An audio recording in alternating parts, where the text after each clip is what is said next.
мен сіздердің барлықтарыңызды тыныс алуға арналған жаттығуға шақырамын. Қане қолдарымызды үстелге қойайық, денемізді түзу ұстаймыз, басымызды жоғары көтереміз, аяқ қолдарымызды айқастырмаймыз.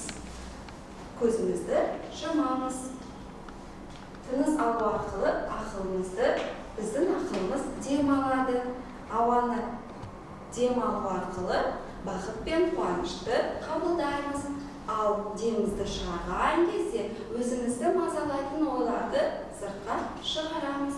Қане демаламыз. Шығар. Демал. Шығар. Демал. Шығар. Демал. Шығар. Ал енді жаймен ғана өз қалпымызға оралып, көзімізді ашайық. Рахмет.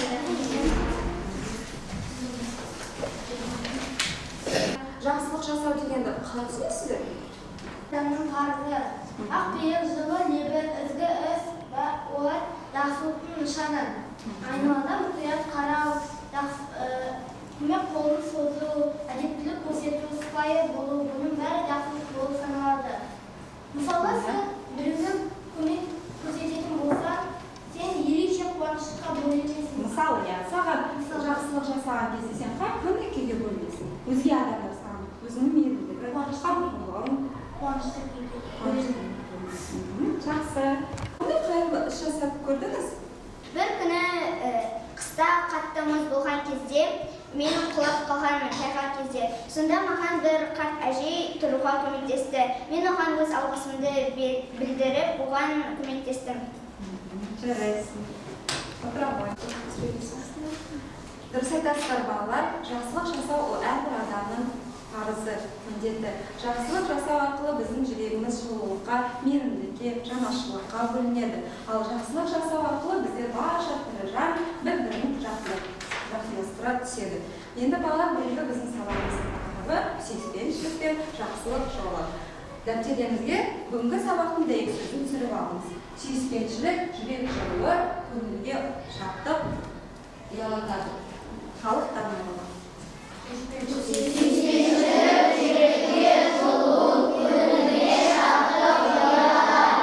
Енді осы дәйек сөзді іштен қайталап, дәптеріңізге түсіріп алайық.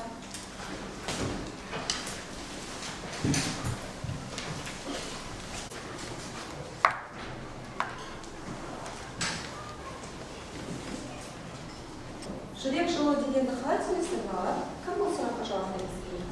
Жүрек жақсылықтың қолдаушысы, қорғаушысы, оның әр соққан дауысын ақиқатпен ұштастырып байланыстыра білу адамгершіліктің асқақ шыңы.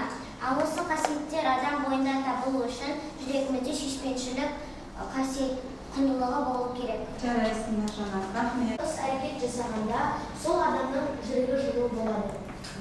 Жақсы, Алтынбек.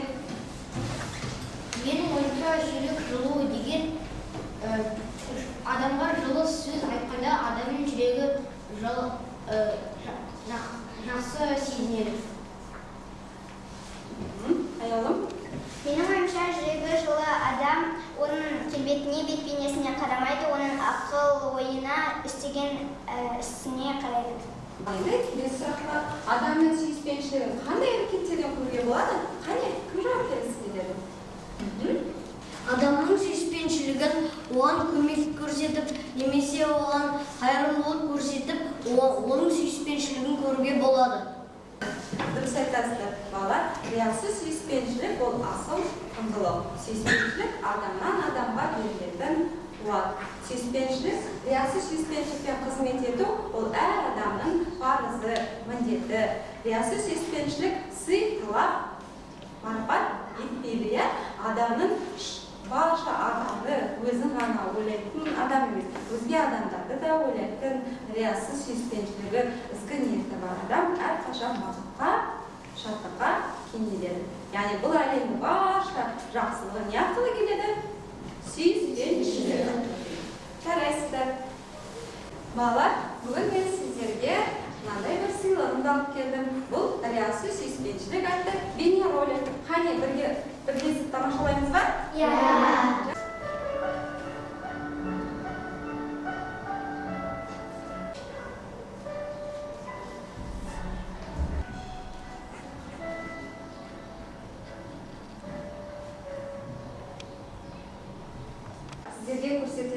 риясыз сүйіспеншілік атты бейнеролик болады ма?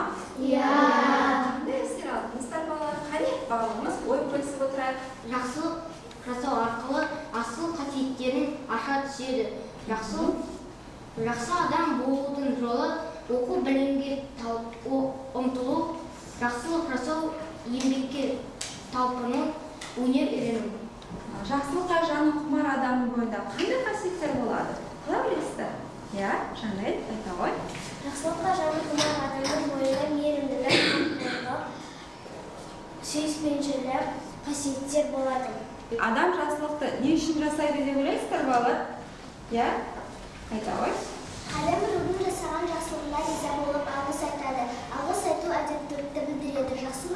Жақсылық тек алғыс алу үшін жасалмайды. Жақсылық жасау әрбір адамның парызы болып саналады. Адамға жақсылық жасау игілік сыйлаумен тең.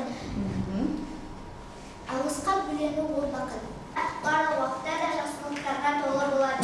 Бұл жақсылыққа толы ортада өзін ерекше бақытты сезінеді. Өйткені адамдар оған риясыз сүйіспеншілігін, қамқорлығын білдіреді. Осындай жетістіктерге ол өзінің жақсы істері арқылы жетеді. Дұрыс айтасыздар балалар, жақсылық жасау ол әр адамның парызы. Яғни әрқашанда біз көмек беруге әзір тұрып келеміз.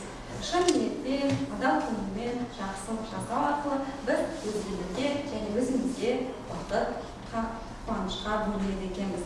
Жақсылық жасау ол ақсыз, қайтарымсыз, риясыз жасаймыз, яғни шын көңілмен жасаймыз. Жақсылықты біз оймен, сөзбен, іспен де жасай аламыз. Ал жақсылық жасау арқылы біз ең алдымен өзімізге көмектескеніміз болып саналады. Ал енді балалар, мен сіздерді барлықтарыңызды шығармашылық тапсырмаға шақырамын. Қазір біздер тақтада ілініп тұрған суреттерге назар аударайық. Осы көріп тұрған белгілі бір суреттерді таңдап аламыз да риясыз сүйіспеншілікпен сахналап ұйымдастырамыз.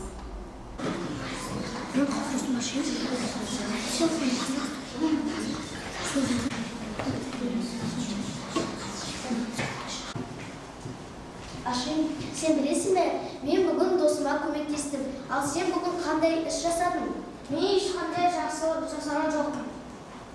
Ашин, тыңда, кішкентай балапанның дауысы шығып жатыр ғой. Естіп жатсың ба? Иә, естіп отырмын. Мінеки, мына жерде жатыр ғой. Қанеки оған көмектесейік? Жоқ, біз осы үлкен ағашқа мініп өрмелеп, жерімізді жарақаттанып аламыз ғой. Бұдан жолымыздан қалмайық. Бұл кішкентай балапан бізден қамқорлық сұрап жатса, біздер қалай өтіп кетеміз? Қанеки оған көмектесейік? Жақсы. Біз мына сахналау арқылы айтқымыз келгеніміз тек қана адамдарға емес, және де жануарларға көмектесу керек. Біз екінші сурет арқылы сахналауды ұйымдастырамыз. Ернар, бүгінгі сабақ керемет өтті. Иә, бүгінгі сабақ керемет өтті. Бүгінгі сабақ маған да өте қатты ұнады.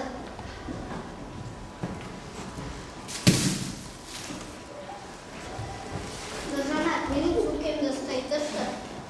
Сәлеметсіз бе, әже? Сізге көмектесейін. Міне, рахмет балам, өркенің өссін. Сен адам атына лайықтысың, себебі сенің жүрегің сүйіспеншілік, жақсылыққа толы. Бұл менің әжем емес. Бұл сенің апаң ба? Апам да емес. Әлде анам ба? Анам емес. Бұл жай ғана көшеде жүрген әже. Бұл сахналау арқылы үлкен ата-әжелерге оларды құрметтеп, оларға көмектесу керек екенін айтқымыз келді. Бұл сахналау арқылы біздер не түсіндік? Әр адамға жақсылық жасауды түсіндік. Жақсы, Архан. Біз осы сахналау арқылы адамдарға көмектесу және де өзімізді де ойлауымызда керек. Ал енді барлықтарымыз сүйіспеншілік әнін айтуға дайындалайық. Қане орнымыздан тұрайық.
ретінде номер 27 сабақтың 125 беттегі мәтінді түсініп оқып келесіздер. Күнделіктеріңізге жазып алыңыздар.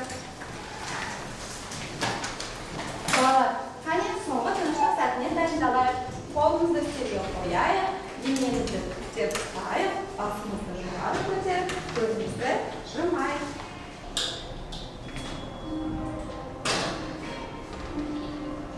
Көзімізді жұмып, еркін жайғасайық. Өз жүрегіміздің жылылығын сезініп, жүрек жылуымызды адамдарға, айналамызға жеткізу үшін іштей оларға жақсы тілектер тілейік.